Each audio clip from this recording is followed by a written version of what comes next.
Hello guys, आज हम लोग जा रहे हैं छठी घाट को सजावट करने। और हम लोग जो केरा काट दिए हैं वो आ रहा है। अब जा रहे हैं वहाँ छठी घाट पे और वहाँ सजावट करेंगे और फिर आप लोगों को दिखाएंगे।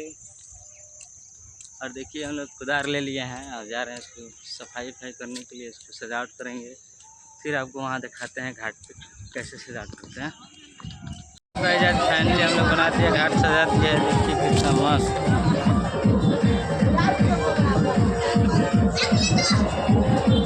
बानरा का, देखिए बानरा है, फ्रेश नदी में नहाया है।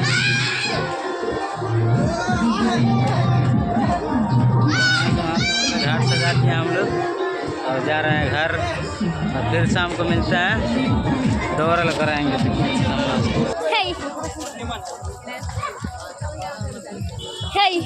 पीछे में कितना देर तक ले चलती आगे वीडियो कॉल आगे